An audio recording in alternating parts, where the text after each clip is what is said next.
Namaste, Vanakkam, Annyeong. As you know, I'm your teacher Khushi and welcome to दीदी की पाठशाला। तो class 12 जैसे कि हम लोगों ने हिस्ट्री का चैप्टर 3 शुरू किया था जिसका नाम है बंधुत्व जाति तथा वर्ग, जिसका पार्ट 1 हम लोगों ने कल कंप्लीट किया था। ठीक है, तो अब उसका पार्ट 2 मैं आप लोगों के लिए लेकर आई हूं और आज हम उसका पार्ट 2 देखेंगे। और अगर आप चैनल पर नए हैं तो सबसे पहले चैनल को सब्सक्राइब कर लीजिए ताकि जो भी लेटेस्ट वीडियोज हो वो आप तक पहुंचती रहे। और आपको पॉलिटिकल और हिस्ट्री के जो भी डाउट है क्लास 11, 12 एसएसटी के जो भी डाउट्स हैं आपके 9, 10th के बच्चों के 8th के, उन सभी डाउट्स के लिए आपको कहीं नहीं जाना है, बस एक चैनल को सब्सक्राइब करना, वो चैनल है दीदी की पाठशाला। ठीक है, तो अभी आज हम शुरू करने वाले हैं क्लास 12 के लिए हिस्ट्री का चैप्टर 3। अगर आपको पहले की वीडियोस देखनी है तो आपको क्या करना है, चैनल की प्लेलिस्ट पे जाना है। प्लेलिस्ट वाले सेक्शन में आपको क्लास 12 हिस्ट्री के नाम से प्लेलिस्ट मिल जाएगी जिसमें आपको हिस्ट्री का चैप्टर 1 और 2 मिल जाएगा एंड चैप्टर 3 का पार्ट 1 मिल जाएगा और पार्ट 2 भी मैं वहां पर ऐड करा दूंगी। ठीक है, तो अभी हम बात करते हैं इसकी। ठीक है, तो जब हमने कल टॉपिक पढ़ा था उसमें हमने पढ़ा था कि किस तरीके से उस समय पर हमने महाभारत के महत्व के बारे में देखा कि महाभारत का जो समालोचनात्मक संस्करण किया गया था वी एस सुखतांकर जी के द्वारा, उसमें क्या क्या चीजें आई और साथ ही साथ हमने देखा था कि किस तरीके से समाज में कुछ चीजें थी जैसे बंधुत्व और जाति वगैरह से रिलेटेड क्या चीजें थी। तो कल हमने परिवार का महत्व वहां पर देखा था। आज उसी टॉपिक का अगला पॉइंट है आपका पितृवंश व्यवस्था। ठीक है, पितृवांशिक व्यवस्था, ये पितृवंशिकता जिसको हम इंग्लिश में पैट्रियार्की बोलते हैं। ठीक है, तो ये जो पितृवांशिक व्यवस्था है, ठीक है, तो इसके नाम से समझ में आ रहा है पितृ मतलब पिता। ठीक है, पिता के अकॉर्डिंग जो यानी कि पुरुष के अकॉर्डिंग जो व्यवस्था चलेगी उसे क्या बोला जाएगा, पितृवांशिक व्यवस्था बोला जाएगा। ठीक है, तो पितृवांशिक व्यवस्था की अगर डेफिनेशन देखें तो क्या, ऐसी व्यवस्था जिसमें समाज पुरुषों को अधिक महत्व दे। ठीक है, तो कैसी व्यवस्था, जहां पर पुरुषों का महत्व अधिक है उस व्यवस्था को हम क्या कहते हैं, पितृवांशिक व्यवस्था कहते हैं। और आपको अभी भी देखने को मिलती है, हमारे घर में भी पैट्रियार्की है, पितृवांशिक व्यवस्था है। क्यों? क्योंकि हमारे घर में जो मुखिया है वो कौन है, ठीक है, हमारे घर के मुखिया कौन होते हैं, पिता होते हैं, उनके अकॉर्डिंग ही सारी चीजें चलती है। और एक व्यवस्था जो है समाज में ऐसी है जिसके अकॉर्डिंग हमारे दिमाग में तो एक रूढ़िवादिता कह लो या कंजर्वेटिव सोच कह लो, कुछ भी कह लो, हमारे दिमाग में ये इमेज बनी हुई है कि क्या करेगा, पुरुष जाएगा बाहर कमाने के लिए, वो पैसे कमा कर लेकर आएगा और स्त्री घर पर रहेगी और स्त्री घर का सारा काम करेगी, जो भी काम है। ठीक है, और पैसे वगैरह कमाने का जो काम है वो पुरुष का काम है और वो आएगा, वो घर का मुखिया है, सारे डिसीजंस वगैरह लेने का काम किसका है,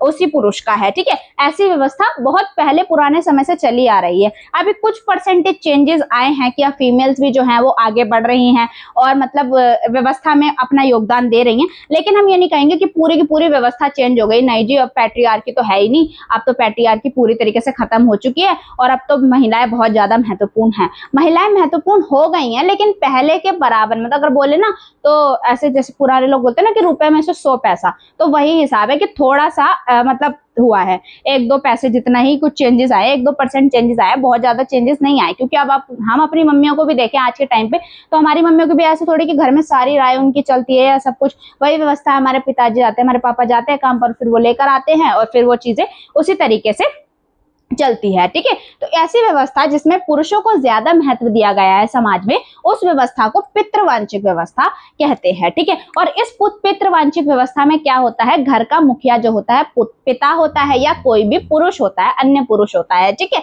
और ऐसा बोला गया है कि जब भी पिता मर जाता है, पिता की मृत्यु हो जाती है, तो पिता की मृत्यु के बाद क्या होता है, उसकी सारी संपत्ति का अधिकारी कौन होता है, पुत्र होता है। ठीक है, तो पुत्र अपने पिता की मृत्यु के बाद पिता की संपत्ति, उसका संसार, उसके पास जो भी संसाधन है, और चाहे अगर वो राजा है, ठीक है, राजा है तो सिंहासन पर भी किसका अधिकार होगा, पुत्र का अधिकार होगा। तो पितृवांशिक व्यवस्था में यही होता है कि पिता के बाद उसके पुत्र को सब कुछ चीजें मिल जाती है एज इट इज, जैसे उसके पिता की थी। ठीक है, तो इसके बाद क्या है, राजवंश, पितृवांशिक पुत्र। ठीक है, राजवंश जो थे वो भी किसके आधार पर चलते थे, पितृवांशिकता के आधार पर चलते थे। तो राजवंश पितृवांशिक व्यवस्था पर चलते थे और इसमें जिनका भी मान लो कि पुत्र नहीं है, मान लो कोई राजा है ऐसा, उसका पुत्र नहीं है, तो अब क्या होगा, अब पुत्र नहीं है तो पुत्री को तो मिलेगा नहीं या माता को तो मिलेगा नहीं। ठीक है, तो क्या होता था कि जिस भी राजवंश में राजा का पुत्र नहीं होता था तो उसके जो भी बंधु बांधव होते थे, जो भाई होते थे उसके, ठीक है, उनको ये मिल जाता जाता था। ठीक है, भाई हो गए, चचेरे वगैरह जैसे भी भाई होते थे उसको,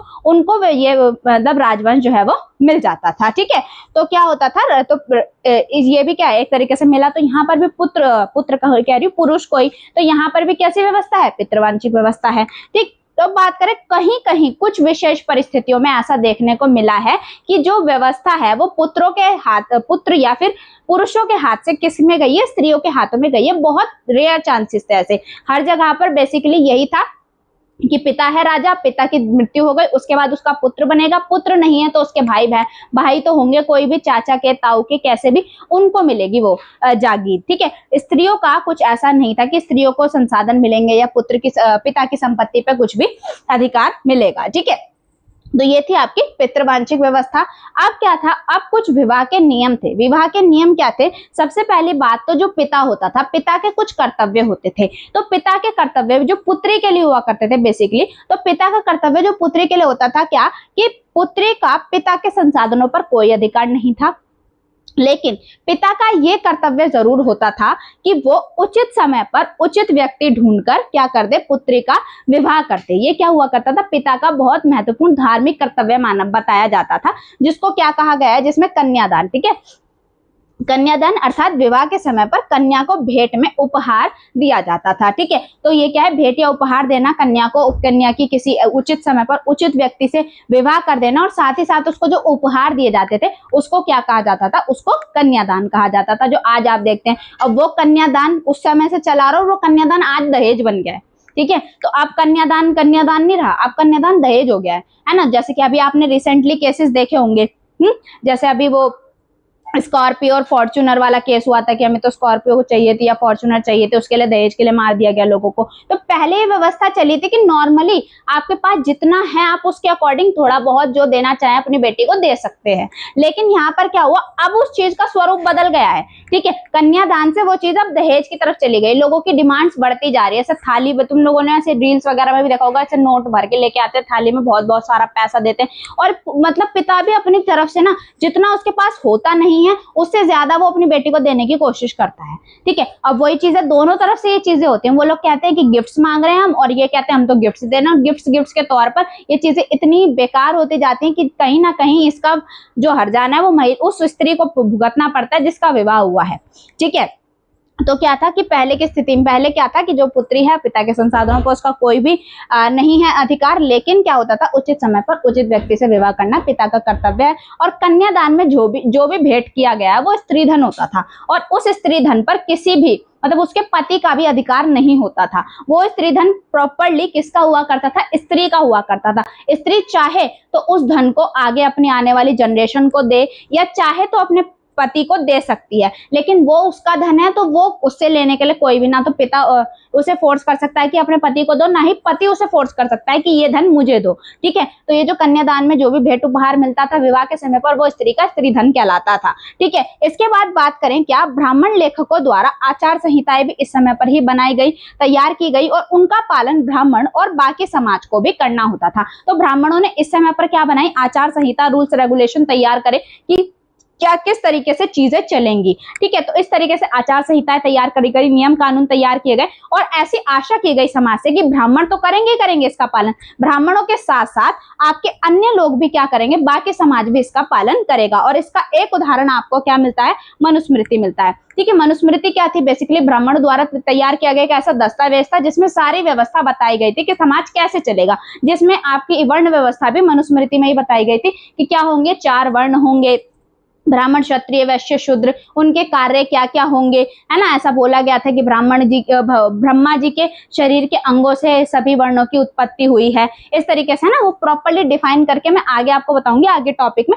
लेकिन अभी इतना कि मनुस्मृति जो थी एक तरीके से इस समय पर तैयार की गई थी, और मनुस्मृति में बताया गया था कि किस तरीके से समाज में रूल्स रेगुलेशन होंगे, आचार संहिताएं क्या होंगी, किनका पालन समाज के वर्गों को करना है। ठीक है, इसके बाद बात करें तो धर्मशास्त्र और धर्मसूत्र में विवाह के 8 प्रकार, ये भी ग्रंथ है धर्मशास्त्र और धर्मसूत्र, इसमें विवाह के प्रकारों के बारे में बात की गई है। तो विवाह के वैसे तो 8 प्रकार बताए गए हैं, लेकिन जो उत्तम प्रकार हैं, ठीक है, जिनको मतलब ज्यादा महत्वपूर्ण माना गया, ऐसे उत्तम जो थे वो 4 प्रकार के विवाह माने गए हैं। टोटल कितने बेटा आपके 8 प्रकार के विवाह के नियम बताए गए हैं, लेकिन जो उत्तम है वो 4 हैं। ठीक है, तो 4 जो उत्तम है वो कौन कौन सी विवाह पद्धति है? सबसे पहली जो विवाह पद्धति है वो है बहिर्विवाह पद्धति। ठीक है, बहिर्विवाह पद्धति में क्या था कि अपने गोत्र में ना रहकर अपनी गोत्र से बाहर विवाह करना। ठीक है, जैसे कि मेरी भी गोत्र सेम है और सामने वाले की भी गोत्र सेम है, तो ऐसे शादी नहीं होगी। एक गोत्र की अपने सेम गोत्र में शादी ना कर गोत्र के बाहर शादी करना क्या कहलाता था?